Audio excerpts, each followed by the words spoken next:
오늘 말씀의 제목은 어려워도 성령이 임하면 된다입니다. 우리 옆에 계신 분하고 함께 인사 나누겠습니다. 사랑하고 축복합니다. 네, 사랑하고 축복합니다. 한 번 더 인사하겠습니다. 오늘도 은혜 받는 예배 되십시오. 오늘도 은혜 받는 예배 되십시오. 네, 오늘은 한 번 더 인사하겠습니다. 이런 인사를 하시죠. 된다고 합니다. 네, 된다고 합니다. 된다고 합니다. 네. 절기가 벌써 입추가 지났더라고요. 입추가 지나서, 예. 입춘이요, 입춘. 대단히 죄송합니다. 네. 잘 가르쳐 주셔서 감사합니다. 네. 가을이 좋은가 봐요. 네. 그런데 벌써 이제 우수가 이제 내일 모레인데, 내일 모레 우수라고 하는 거는 비 대신, 눈 대신 비가 내리고, 그리고 강에 있는 얼음이 녹아가지고 이제 물이 되어 흐른다라고 이야기할 때 그것을 우수라고 하지 않습니까? 그러니까 이제 겨울 다 지나갔다라고 하는 뜻입니다. 그런데 여전히 아직 겨울이야 라고 하는 것을 여실히 오늘 보여주지 않습니까? 비가 오는 게 아니고 눈이 오더라고요. 그래서 한편으로 보면 여전히 아직도 겨울이구나. 아직도 이렇게 저렇게 우리 마음속에 이렇게 봄이 오는 거는 아직 조금 시간이 걸리겠구나라고 하는 생각을 하게 됩니다. 한편으로는 여러분 그렇더라고요. 보이지도 않는 그 바이러스 때문에 휘청거리고 있는 우리의 모습들을 보니까 이거는 작은 나라인 우리도 그렇지만 여러분 아시는 것처럼 어디까지 갈지를 알지 못하고 있는 이 중국의 우왕좌왕하는 모습이나, 그리고 그동안에는 여러분 그렇지 않았어요? 재해 강국이라고 그래서 재해만 일어나면 마치 이 모델처럼 일컬어지고 있었던 일본, 그런 재해 선진국에서도 형편없는 대응해가지고 이 문제를 키우고 있는 여러 가지 이슈들을 보면서 아무리 과학이 발달해도, 또 아무리 기술이 첨단을 달린다고 그래도 그것이 정작 생명을 지키고 또 삶을 풍성하게 하는 것은 아닐 수 있구나라고 하는 생각을 하게 됩니다. 그래서 요즘 우리를 괴롭히는 것은 그 코로나 바이러스만은 아닌 것 같습니다. 우리를 힘들게 하고 우리를 걱정스럽게 하고 우리를 아프게 하는 것은 그것만이 아닌 것 같아요. 이 교회도 여러 가지 이제 생각이 있고, 물론 이제 좀 잠잠해져 가는 것 같지만 그래도 가만히 있을 수는 없어서 알아보니까 우리 어린이집을 방역하던 업체가 있어서 그 방역하는 업체한테 연락이 돼서 사실은 어저께 오후에 다 방역을 했어요. 이렇게 방역을 해가면서 이런 약품도 처리해가면서 분무기로 쫙 뿌려가면서 위층부터 아래까지 이렇게 쭉 다니면서 이렇게 방역을 하는 것을 이렇게 보는데, 전 그거 보면서 좀 뭐가 좀 표시가 나고 뭐가 좀 잘 되나 이런 생각을 했어요. 그랬더니 아무것도 없어요. 아무것도 없고 달랑 이게 소독 확인서라고 하는 종이 한 장 주고 가더라고요. 그래서 아이고 그렇구나. 이런 것들 때문에 방역한다고 그래서 우리가 마음이 편안해지고 이 불안한 마음을 감출 수는 없구나. 그래서 오히려 있죠. 저는 그런 생각들이 더 요즘에 더 많이 들게 됩니다. 야, 내가 무엇을 믿고 있는가? 내가 도대체 뭘 믿고 있는 건가? 그리고 내가 무엇을 소중하게 여기고 있는 건가? 내가 결국 중요하게 여기고 내가 무엇을 지키려고 하는가? 이것을 자꾸만 생각해 보게 됩니다. 위기라고 하는 것이 우리에게 가져다 줄 수 있는 첫 번째 선물이라고 하는 것은 다른 게 아닙니다. 어려움과 또 극심한 환난 가운데서 우리로 하여금 참 도움이 되는 것은 뭐냐 하면 네가 지금 그동안 붙들고 있던 거, 네가 지금 소중하게 생각하는 거, 그거 정말 너 목숨 버려도 아깝지 않을 만큼 너한테 중요하냐? 라고 하는 것을 우리로 하여금 생각해 보게 합니다. 그래서 여러분, 위기라든지 또 어떤 시련이라고 하는 건 무조건 나쁜 것만 같지는 않아요. 오히려 그런 극심한 위기와 또 감당하기 어려운 시련은 그때는 참 힘들고 어렵더라도, 그렇지요. 왜 안 어렵겠어요? 그런데 그것이 지나가고 나면 우리를 정신 차리게 만들어주는 좋은 기회가 됩니다. 그래서 하나님 앞에 여러분 우리가 분명히 기억하고 또 간구하게 되는 것은, 하나님, 이 모든 환난과 시련과 위기가 그냥 주어진 게 아닌데 하나님 올바로 감당할 수 있게 해 주십시오. 그렇게 우리가 기도하게 됩니다. 특별히 하나님의 사람들에게는요, 성경을 보면 우리가 알 수 있는 게 한 가지 있습니다. 그건 뭐냐 하면 항상 좋은 조건이나 상황만 허락된 것은 아니었다고 하는 겁니다. 어쩌면 여러분 그럴 수도 있습니다. 하나님의 자녀들, 특별히 믿는 사람들에게는 오히려 다른 사람들보다 더 어렵고 힘든 일들이 주어지는지도 모르겠습니다. 아벨과 같은 사람은요, 성경에 기록된 최초의 순교자인데, 여러분 그가 하나님 앞에 예배했을 때 하나님이 예배를 받으셔서, 야, 하나님이 받으시는 예배를 드렸으니까 얼마나 기쁘고 얼마나 복되게 살까라고 하는 생각을 하지만, 그는 얼마 안 있어서 가인이라고 하는 자기의 형한테 돌로 쳐서 죽임을 당하지 않습니까? 뭘 잘못했다고요? 아브라함 같은 사람은요, 75세 약속을 받았지만 100세가 되어서 비로소 하나님이 약속한 아들을 받지요. 근데 그것으로 끝이 아니었습니다. 이제 살만하고 이제 재롱도 부리고 다 컸다라고 생각했을 때 하나님이 뜬금없이, 야, 네 사랑하는 독자 아들 이삭을 내가 지시할 산에 가서 나한테 제물로 좀 바쳐라, 이렇게 얘기하지 않습니까? 그러니까 어쩌면 하나님은요, 성경에 나와 있는 하나님을 이렇게 느낄 때는 뭐냐 하면 좀 우리가 편한 것을 못 보시는 분 같아요. 좀 우리가 살만하고 우리가 좀 편안해지는 것을, 그걸 못 보시는 분처럼 느껴질 때가 있어요.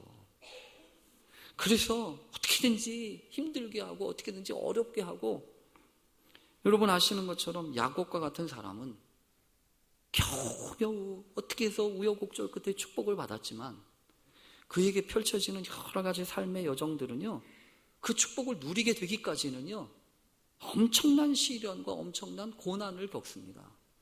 자기보다 더한 삼촌, 나중에는 장인이 되죠.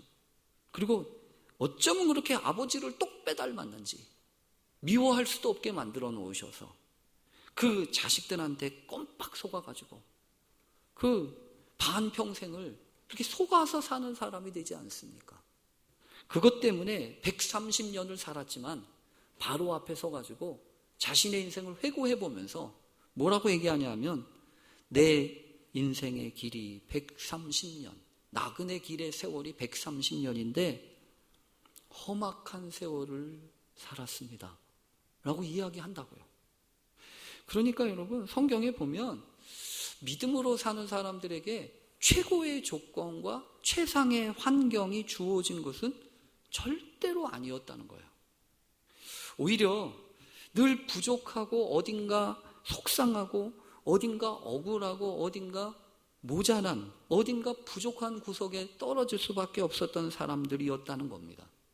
그런데 놀라운 사실은 그런 좋은 조건을 가지고 있지 않았음에도 불구하고 이들에게는요, 믿음의 역사가 있었다는 거예요. 믿음의 증거가 있었다는 거예요. 그래서 허락되지 않은 것 때문에 하나님 앞에 겸손했고요, 연약한 것 때문에 하나님 앞에 무엇이 참된 힘인가 라고 하는 것을 뼈저리게 배울 수 있었습니다. 그래서 우리는 선포해야 합니다. 뭘 선포해야 되냐면 위기는 하나님의 자녀들을 결코 쓰러뜨릴 수 없다는 거예요. 환난과 시련은 믿음의 사람들을 결코 포기하게 하지 못할 거라는 거예요. 오히려 하나님의 사랑으로 믿음의 사람들은 더 단련될 것이고 더 연단될 것이고 더 견고해질 것이다 라고 하는 것을 우리가 선언해야 합니다. 우리가 요즘 보기 시작한 사도행전이라고 하는 이 사도행전에는 상당히 중요한 프레임이 하나 있습니다. 상당히 중요한 프레임이 하나 있는데 그게 뭐냐 하면 위기와 도약이라고 하는 프레임이에요. 위기가 있어요. 이 공동체에도 그렇고 개인에게도 그렇고 위기가 와요. 그런데 위기가 오면 그 위기 속에서 스르르 사라지고 없어지는 게 아니고 이상하게 또 다른 도약을 합니다. 그래서 참 이상하다. 이놈의 공동체, 이 하나님의 역사는 참 인간적인 생각으로는 너무너무 다르다라고 하는 것을 우리는 이 사도행전이라고 하는 말씀을 보면서 뼈저리게 느끼게 되고 배우게 될 것입니다. 우리는 그 시작을 보고 있습니다. 그런데 어떻게 그런 역사가 시작됐는지를 우리가 요즘 이 사도행전 1장을 통해서 우리가 보고 있는 거예요. 그런데 여러분, 우리가 이것을 보면서 깜짝 놀라는 것은 처음부터 그런 것은 아니었다는 겁니다. 처음부터 이 사람들이 그런 사람들이 아니었다는 거예요. 여러분, 승천하시기 전에 주님이 하셨던 마지막 일은 다른 게 아니라 흔들리고 정신 못 차리는 제자들을 바로 잡아주고 깨우치시는 것이었습니다. 그래서 아시는 것처럼 나 이제 그만둘래. 예수님이 부활하신 것을 알면서도 나는 못하겠다. 나는 못하겠다. 이진 못하겠다. 나는 이거 못하겠다 생각을 해서 난 옛날로 돌아갈 거야. 그래서 갈릴리 바다에 가서 고기잡이 하던 그 시몬 베드로에게 주님이 찾아가셔서 말씀해 주시고 만나 주시지 않습니까? 내 어린 양을 먹여라 이러면서 사명을 주시지 않았습니까? 그런가 하면 엠마오로 내려가던 두 제자처럼 터덜터덜 실망과 안타까움을 가지고 내려가고 있던 그 사람들을 찾아가셔서 그 사람들에게 말씀을 가르쳐 주시고 가슴을 뜨겁게 하셔서 다시 그 길을 돌아가게 하시지 않았습니까? 또 아시는 것처럼 나는 도저히 못 믿겠어. 의심하던 도마에게 찾아가셔서 너는 보고 믿냐? 안 보고 믿는 사람들이 복되다. 이러면서 믿음을 심어주시지 않았습니까?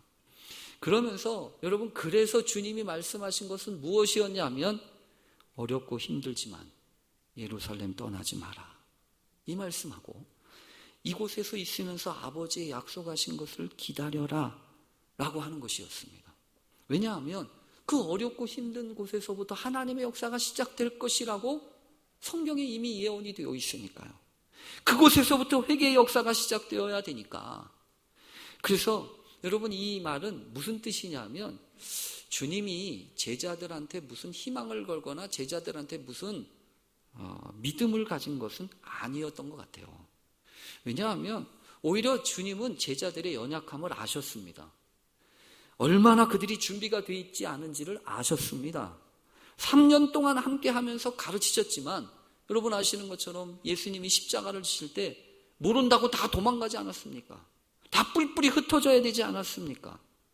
그런 제자들인데 이제 와서 달라질 거라고 생각한다고요? 아니요. 천만의 말씀이에요. 주님은 그래서 여러분 성경을 읽어보면 우리가 한 가지 재미난 사실을 알 수 있어요. 뭐냐 하면 제자들한테 힘내라고 얘기하지 않아요. 야, 힘내라 라고 얘기하신 적이 없어요. 야, 정신 차려라 라고 얘기하신 적이 없다고요. 왜 그런 거죠? 힘낸다고 힘이 나는 게 아니고 정신 차려야지 해가지고 정신 차려지는 게 아니기 때문에 그래요. 오직 주님이 하신 말씀은 이거였습니다. 힘들다고 쉽게 떠나지 마라. 어려운 곳에 좀 머물러 봐라.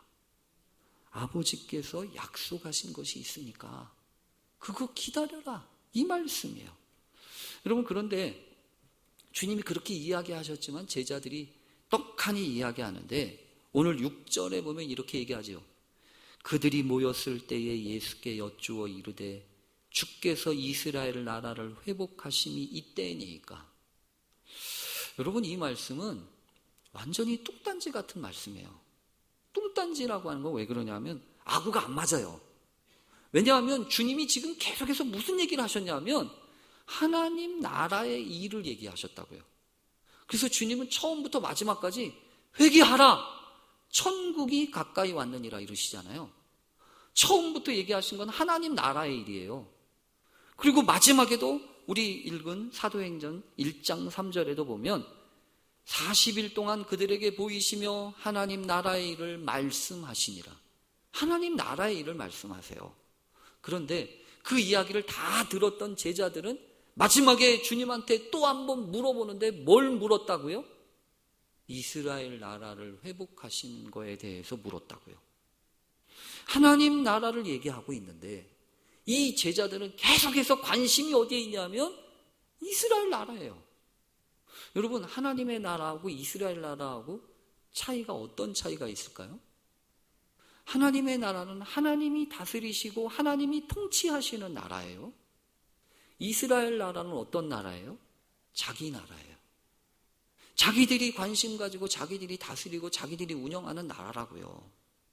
그러니까 이 말씀은요, 무슨 말씀이냐면 이 제자들이 마지막까지 끝까지 어디에 관심이 있냐면 내 것에 관심이 있고 우리나라에 관심이 있고 내 생각에 관심이 있다는 거예요. 그러니까 여러분, 성경을 보면서 우리가 분명히 기억해야 합니다. 하나님의 말씀을 아무리 이야기를 해도 여러분 안 들릴 수가 있어요. 하나님의 말씀을 아무리 이야기를 해도 교회를 아무리 오래 다닌다고 그래도 하나님의 말씀이 안 들리는 수가 있어요. 그때는 왜 그런지 아세요? 관심이 다른 데 있거든요. 책상에 앉아 있다고 공부합니까? 아니잖아요. 책상에 앉아도 생각은 딴 데 있으면요, 책이 넘어가지 않아요. 언제나 그렇습니다. 이들의 관심은 늘 이스라엘의 나라였어요. 그리고 더군다나 뭘 묻냐 하면 주께서 이스라엘 나라를 회복하심이 이때입니까? 라고 묻잖아요. 때를 묻는다고요. 때라고 하는 것을. 근데 주님이 그 이야기를 들으시면서 한마디 하시면서 정리를 확 하세요. 뭐라고 하시냐면 때와 시기는 아버지께서 자기의 권한에 두셨으니 너희가 알 바 아니다는 거예요. 여러분, 이 말씀은 상당히 분명한 말씀입니다. 뭐냐면 때와 시기는 너희의 소관이 아니라는 겁니다. 아버지의 권한에 두셨다는 거예요. 때와 시기는, 때라고 하는 것은 크로노스라고 일컬어서 그냥 무작정 막 흘러가는 연속적인 시간을 의미하고요. 시기라고 하는 것은 카이로스라고 하는 뜻입니다. 그래서 어떤 일을 하는데 적합한 타이밍, 아주 적확한 시간을 뜻할 때 이 시기라고 하는 얘기를 합니다.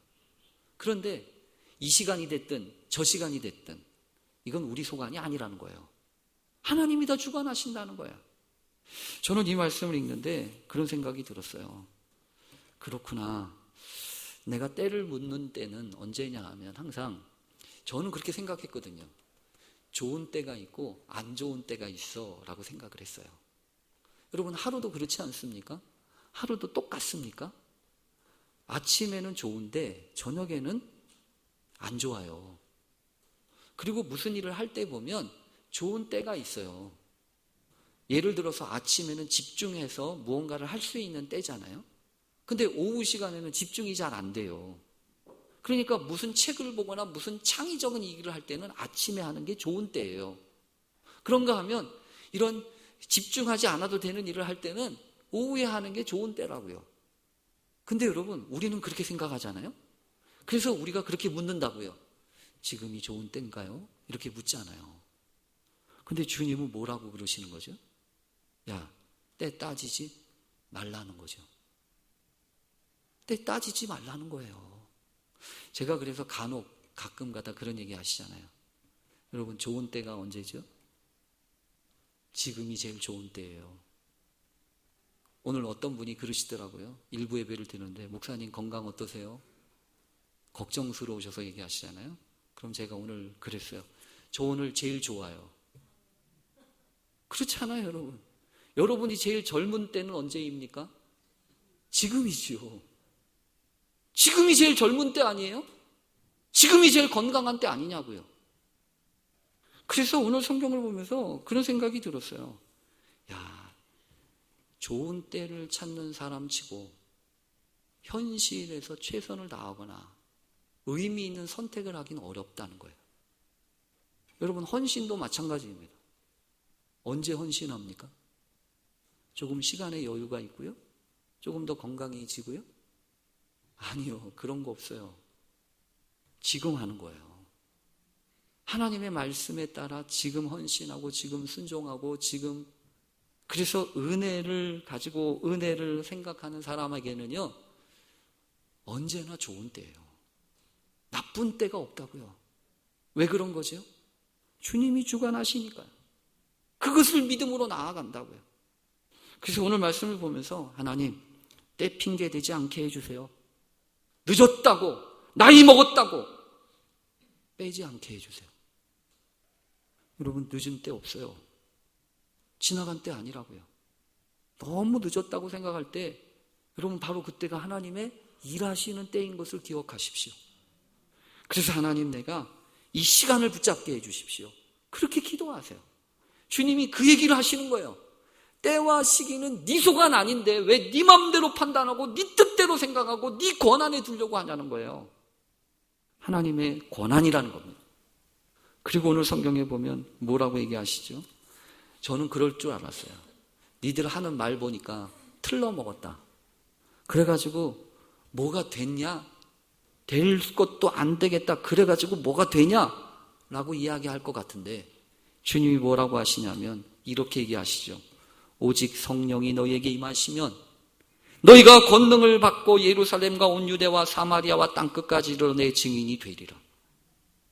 여러분, 제자들은 마지막까지 형편없는 제자들이에요. 왜냐하면 결정적인 순간이면 여지없이 인간적인 생각과 관심이 튀어나오니까요. 그러니까 볼장 다 본 사람들이에요. 무슨 소망이 없는 사람들이라고요. 그래서 제 입에서는 야, 그래가지고는 안 돼 라고 하는 말이 여기까지 나올 것 같아요. 근데 주님은 그렇게 안 하신다고요. 된다고 얘기하시잖아요. 오직 성령이 너희에게 임하시면 너희가 권능을 받는데요. 권능을 받는데 여러분, 저는 분명히 믿습니다. 우리가 주님을 믿기 시작하고 주님이 우리에게 함께 하시기 시작하면 권능이 임한다고 믿습니다. 성령을 통하여서 우리에게 주시는 그 권능이 우리를 움직일 거라고 믿습니다. 그 권능은 뭘까요? 여러분, 제일 처음에 그렇잖아요. 예루살렘과. 여러분, 이 얘기는 그거 아니겠어요? 감당하기가 어려워요. 그래서 무조건 예루살렘 떠나려고 그랬어요. 근데 은혜를 받고 보니까, 성령의 인도하심을 받고 보니까 여러분, 거기부터 견딜 수 있는 거예요. 그리고 예루살렘조차 감당하기 어려운 사람들이 온 유대와 사마리아와 땅끝까지 가게 된대요. 여러분, 분명히 믿습니다. 주님의 능력이라면 우리는 내가 그동안 할 수 없는 것을 하게 될 것입니다. 내가 그동안 사랑할 수 없는 사람들을 사랑하게 될 것이고 내가 그동안 용서할 수 없는 사람들을 용서할 수 있기 시작할 거예요. 하나님이 그렇게 하시겠다고 약속하셨으니까 하나님, 우리가 그렇게 되게 해주세요. 믿음으로 고백하며 나아가면 하나님이 이루실 것이라고 믿습니다. 근데 오늘 성경에 보면 마지막에 재밌어요. 예수님이 말씀을 하시고 올라가시잖아요. 그러니까 사람들이, 제자들이 그 모습을 뚫어지게 쳐다보면서 하늘을 이렇게 보았어요. 근데 흰옷 입은 두 사람이 옆에 서서 이야기합니다. 갈릴리 사람들아, 어찌하여 서서 하늘을 쳐다보느냐. 여러분, 이게 무슨 얘기일까요? 어쩌자고 하늘만 쳐다보고 앉아있냐? 이거 아니에요? 그러면서 어디 보라는 거예요? 이제 다시 일상으로 돌아가서 일상의 삶 가운데 함께 하신 하나님의 역사를 보라는 거예요. 그런데 그 시작이 뭐게요? 갈릴리 사람들아, 이거잖아요. 여러분, 갈릴리 사람들아 라고 하는 표현은 성경에 봤을 때 어떻게 보면 이런 표현입니다. 예수님이 사로잡혀가지고 그 가야바 대제사장의 집에 있을 때 베드로가 줄렁줄렁 쫓아갔잖아요.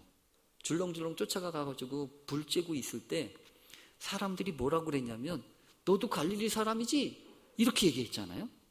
너도 갈릴리 사람이지? 라고 하는 얘기는요, 무슨 얘기냐면 보잘것없고 내세울 것 없고 그리고 자격도 안 되는 그 시골 촌놈 사람들이란 얘기예요. 그러니까 여러분, 지금 그렇게 쳐다보고 있는 제자들에게 그렇게 말씀하셨어요? 여러분, 무슨 얘기를 하는 거냐면 갈릴리 사람들아라고 얘기하지 않으셔도 되잖아요. 제자들아 이렇게 얘기해도 되잖아요. 근데 굳이 성경은 갈릴리 사람들아 이렇게 물으셨단 말이에요. 여러분, 왜 그러셨을까요?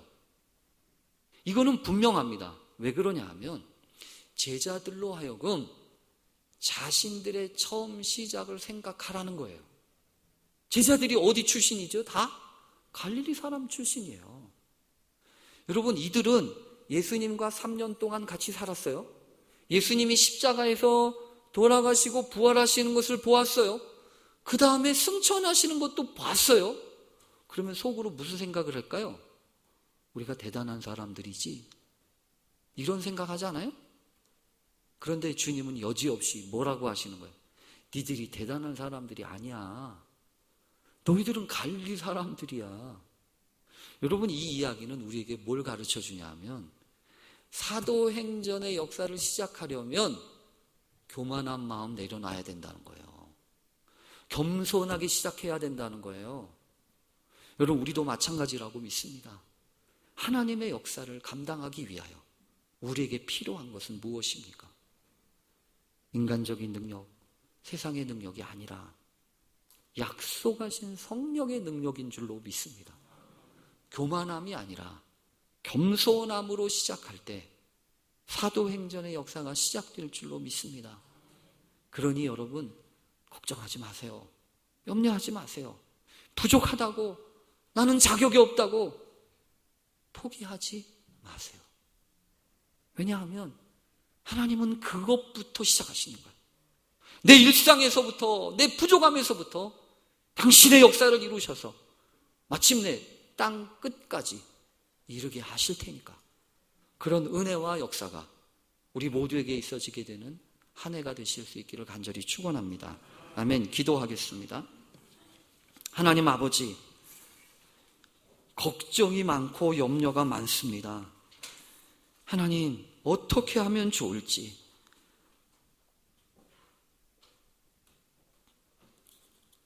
키를 한 자나 더할 수 없는 염려를 계속 갑니다.